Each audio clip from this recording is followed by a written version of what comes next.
two types of isotope of geochemistry.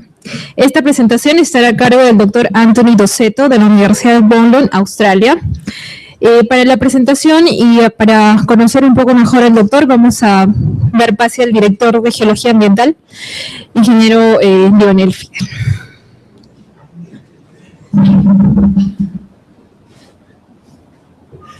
Gracias, Stephanie. Bueno, Anthony está en un grupo de investigación en el Perú y ha querido compartir los trabajos que tiene en estos temas de geoquímica. Creo que va a ser esta charla bastante interesante. También quisiera agradecer a Swan por ser el intermediario de la presentación de Anthony. Bueno, Anthony, te dejo con los muchachos. ¿Me quitas el micro? No, creo que no. Bye. Sí, preciso. Ok. Por si acaso. Para la cámara. Entonces alcanzo para mí. ¿Precisamos la luz? Sí, ahorita lo vamos. Okay. Muchas gracias por la invitación. ¿Inglés o qué? Ok, no choice. Inglés. All right. First, maybe I should talk about the lab in Australia. So we do isotope geochemistry, and we do all sort of application to understand Earth surface processes. So today I will just give you two examples of studies that we've been doing in that lab to illustrate why I'm here to work with colleagues here from Hora and colleagues from Peru. So the first one I want to talk about is a study, uranium-thorium dating of speleothems in caves, and especially so because we're talking about Australia, in arid regions of Australia. So you grow, or you used to grow speleothem in some parts of Australia. So as some of you might know, Australia is the most arid continent, but that wasn't always the case. And what we like to understand and what were the climatic conditions of Australia in the past. And there were times where climatic conditions were much wetter than today. So, and what's interesting, so in this region of South Australia, there's this small mountain range. Okay, it's not the Andes, it's much, much smaller. And in this region, in Chambers Gorge, we find a lot of rock shelters, of little caves and rock shelters. And in all these caves and rock shelters, nothing as impressive as what we find in Peru, but we find a lot of cave carbonates and different types of cave carbonates, flowstones, more flowstones here, some small soda straws and small stalactites. And they are the witnesses of much wetter conditions in this part of Australia. Okay, they're not growing now. This region now is semi-arid, but there was a time, back in time, where there was enough water to grow this sort of cave carbonates. And what we want to understand is why and when they were growing. So to do that, we're using uranium-thorium dating. So I don't know if anyone, how familiar you are with the technique, but I would explain briefly. You start with the assumption, with the hypothesis that the carbonate will precipitate uranium, but no thorium. And that after formation, after precipitation of the carbonate, the system remains closed. There's no gain or loss of uranium or thorium after you form the carbonate. So if you measure uranium-isotopic ratio and thorium-230, uranium-238, you can get the age of formation of the carbonate. So and the way we do that by laser ablation multi-collector ICP-MS. So the laser ablation is how you sample the speleothem, basically, where you load, you simply cut and polish your speleothem. You see an example here, put it on the stage, and then you put in here under the laser. So what you see up here or down here is basically what you see through the microscope. That's probably about 1 millimeter across. And you can use the laser to ablate the top of the surface, produce a mist with very small particles that are then taken through the multi-collector ICP-MS. Through the multi-collector ICP-MS, you accelerate, well, in the plasma, you first produce ions. They are accelerated through an electric field. You separate isotopes through a magnetic field, and then you can collect the different isotopes that you need for your analysis in different collectors. And that way you can get the isotopic ratio in different locations with a very high spatial resolution in your sample. So when we look at that, well, first, one of the advantage, one of the beauty of this technique is that you can get a lot of data over a very small spatial scale in small amount of time. And by doing that, you're much more able to assess which sample, which part of the sample will be good for uranium-thorium dating. And one tool to do this assessment is to look at the thorium isotopic ratio as a proxy for detrital contamination, as a proxy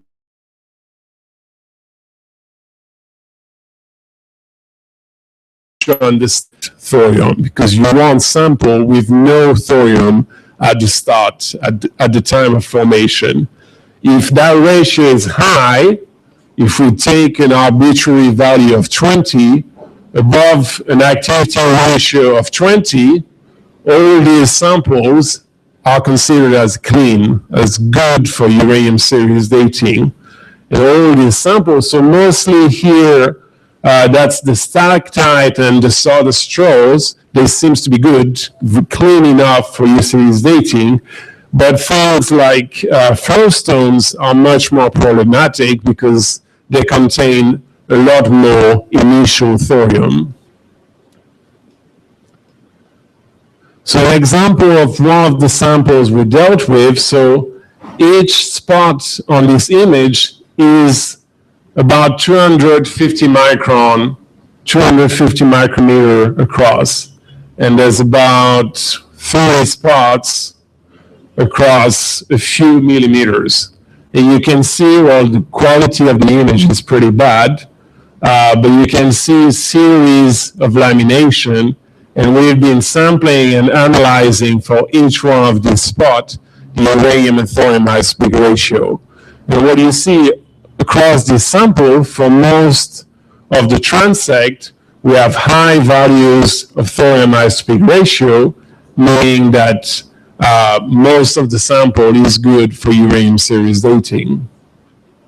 And this is the sort of ages that we get. So you can get a lot of ages for a small spatial, high spatial resolution, a small length scale.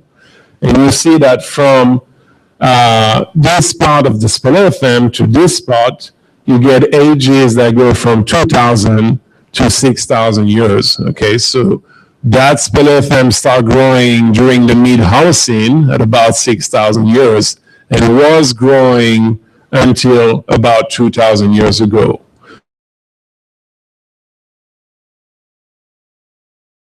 Was by a different technique where you don't use a laser, but you actually drill into the sample mechanically and take it to the lab, separate uranium thorium, and that gives you a much more precise age.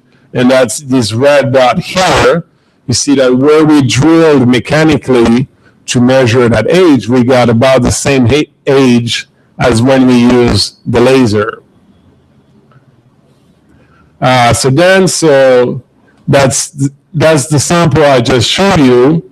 But if we look in another sample, you see down here, so that's for this transect here, that seems to be clear enough and give a series of ages that stratigraphically makes sense, that you have the evolution of ages as you would expect as you go from the inside to the outside of your sample, from about 7,000 to about 4,000 years old.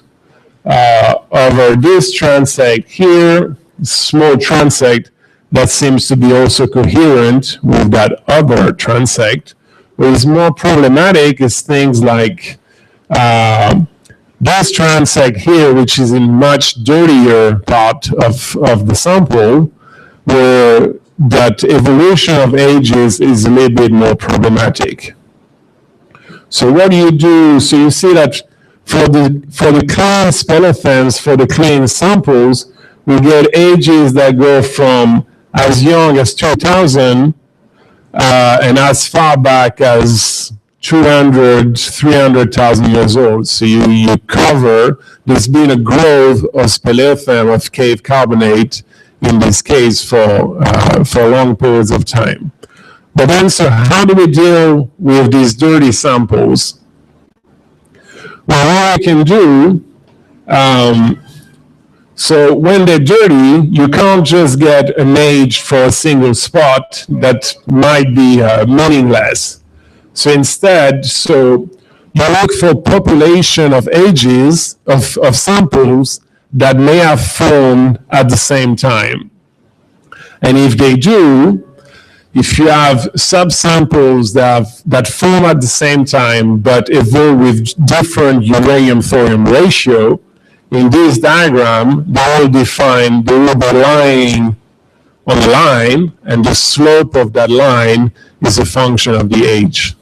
And what you see is that when you look at different transects that we drilled here and there with the laser, you see that they do, depending where you are in the sample, they do define two different groups that define different ages.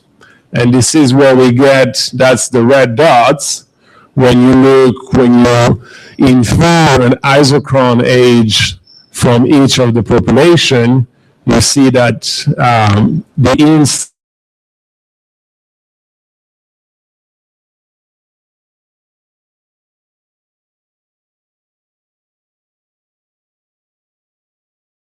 of, and if we do the same, so we do single spot ages for the clean sample and isochron, so population ages for the dirty sample, this is the sort of distribution of ages that we get. So I didn't go as far back as 100,000, but you do also get some ages during the last interglacial. And you see that, well, there's been growths of speleothems in this case for the past 20,000 years with a large hiatus, no growth between 100,000 and 20,000. But since the end of the last glacial maximum, there's been growth of this carbonate with a peak during the Holocene climatic optimum, so during very wet condition at the middle of the Holocene, at about 4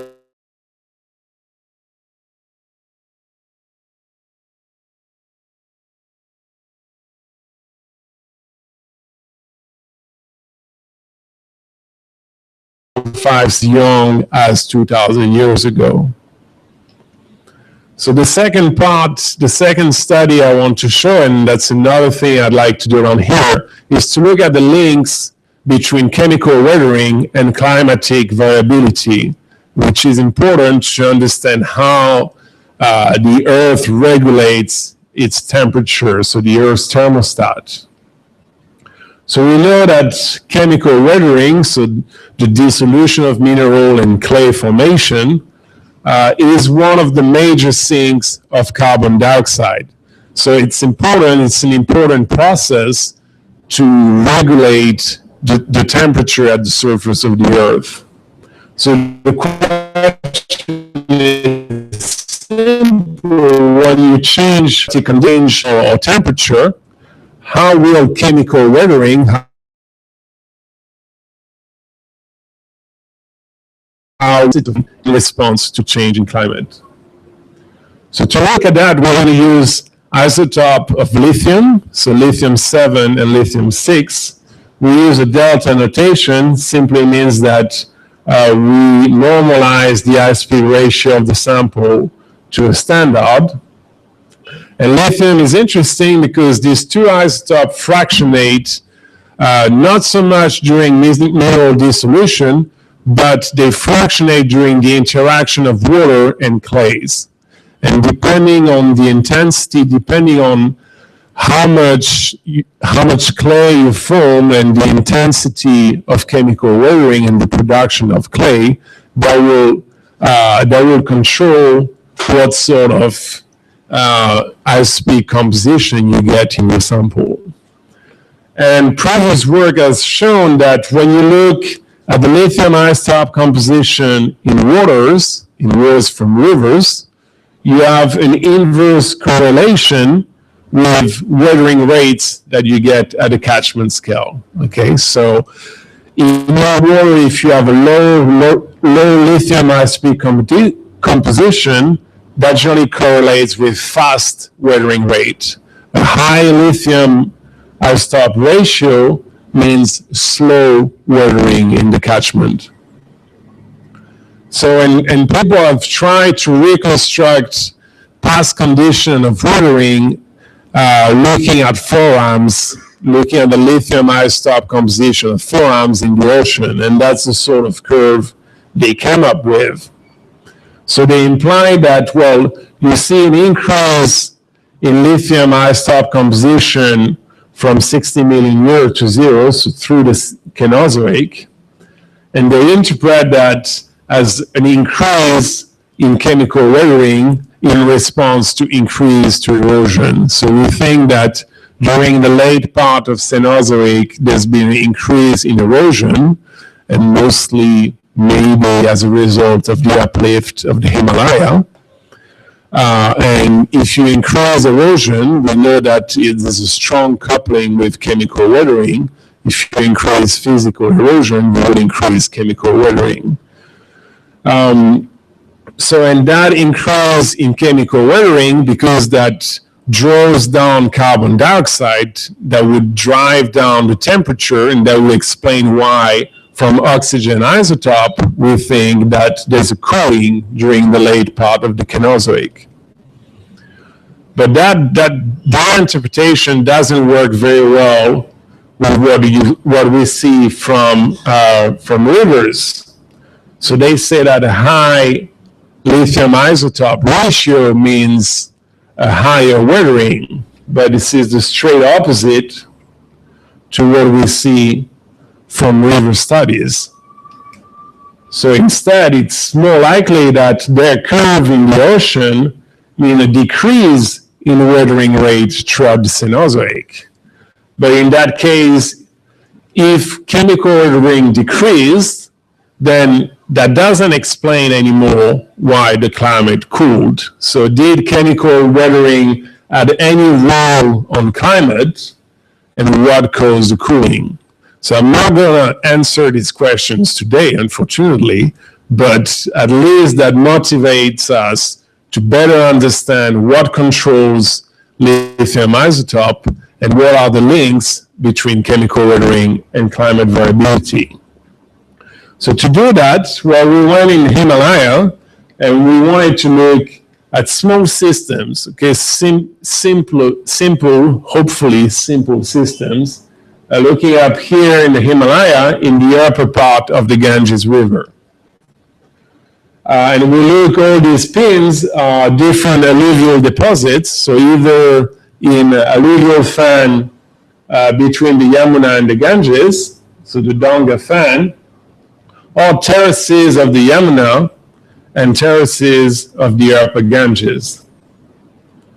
So we looked in the Donga fan, in that alluvial fan, we look at terraces that goes as far back as 30,000 years.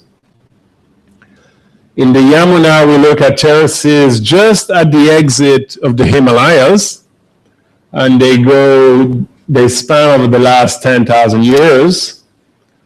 And in the upper Ganges, we look at different sets of terraces, a different part of the catchment. So sampling, sometimes you have to be a little bit creative, maybe not very safe. And that can be a little bit scary too when you have boulders that are the size of a small motorcycle. It's not very impressive for you who work in Peru, works in the Andes, but when I show this in Australia, where it's a very flat country, people are really impressed.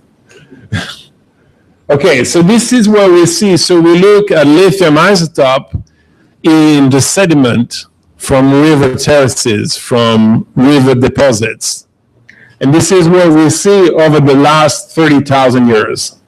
So you see, so this is the solid symbols that's in the bulk sediment, and the open symbols that's in the clay. So basically you see that looking at the clay size fraction, it amplifies the variation you see in lithium isotope composition. And that's because most of the signal is contained in the clay. And whether you're looking at the bulk or the clay, you see the same thing where you have low isotope composition during, well, the last glacial maximum during cold conditions, and then an increase in lithium isotope composition in the sediment during well, at the end of the last glacial maximum. So that means that you have transition here between 20 and 10,000 years from more weathering to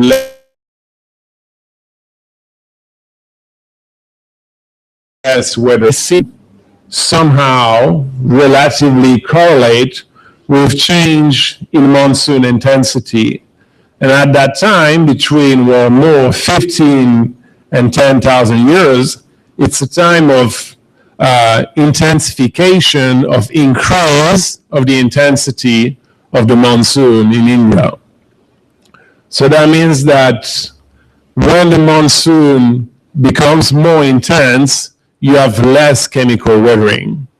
And it's a bit weird, it's a bit difficult to understand at first, because if you have more rainfall, you should expect more chemical weathering, more dissolution, more clay formation. We see the opposite. So the way we understand that is by saying, well, you have more rainfall, but as you know, when you have more rainfall, you have more erosion. That means that the sediment is transported very quickly through the catchment. If it's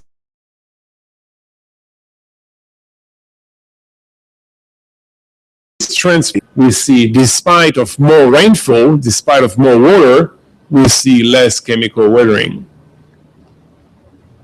So that leads me, so these two studies, leads me, well, why I'm here. So there's two things that I'm interested with working with colleagues in Peru is, well, to look very different system, but to look in caves too in the Andes and try to reconstruct things like, well, paleoclimate and paleo-earthquake, paleo-seismic activity, using again the chronology, using again uranium thorium to date this paleotheme and get a chronology of climate variability, of earthquake. But also, so using things like lithium isotope to look maybe at lake sediments in the Andes to try to reconstruct paleo-environmental change. So how the environment in the Andes responded to change in climatic conditions. That's it. Thank you.